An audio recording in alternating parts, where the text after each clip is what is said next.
আজি আপোনালোকৰ মাজলৈ লৈ আহিছোঁ বিখ্যাত ৰেছলিং চেম্পিয়ন মিষ্টাৰ কচু। নমস্কাৰ। আপোনালোকৰ মাজতে চিনাকি কৰিছোঁ। তেখেতক আজি সুধিম তেখেতে নিজকে কেনেকৈ ৰেছলিঙৰ কাৰণে তৈয়াৰ কৰিছিলে আৰু তেওঁ কি কৰিছিলে, তেওঁ ডেইলি খোৱা খাদ্য তালিকা আৰু বিভিন্ন ধৰণৰ তেওঁক কথা সুধিম। তেওঁ কেৰিয়াৰটো কেনেকৈ ধৰণে বনাইছিলে সেইখিনি কথা সুধিম। ব'লক তেখেতক এতিয়া সোধোঁ। মোৰ প্ৰথম প্ৰশ্নটো হ'ল আপোনালৈ, আপুনি কেনেদৰে আপোনাৰ ক্ৰিয়াটো কৰিছিলে আৰু আপুনি নিজকে কেনেকৈ প্ৰস্তুত কৰিছিলে?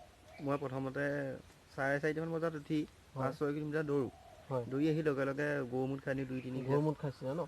গৰুমুত খালে আপোনাৰ কি হয়? এনাৰ্জিটো অকণ আহে। অঁ, গৰুমুতৰ এনাৰ্জি পায় ন? হয়, আপোনালোকে খাব। গৰুমুতৰ পৰা বহুত এনাৰ্জি পাব পাৰি। আপোনালোকে খাব, এই তেখেতে কৈছে শুনিছে। চাধা গুটখা, অঁ অমিতা জাতিলাও কেঁচাই কেঁচাই খাওঁ।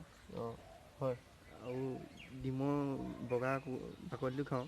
অঁ, ডিমৰ বাকলিটো খায়। ডিমৰ বাকলিটো খালে আপুনি বহুত প্ৰ'টিন পায় নেকি? প্ৰ'টিন পায়। আপুনি এক্সট্ৰা প্ৰ'টিন ইউজ নকৰে? ইউজ নকৰোঁ।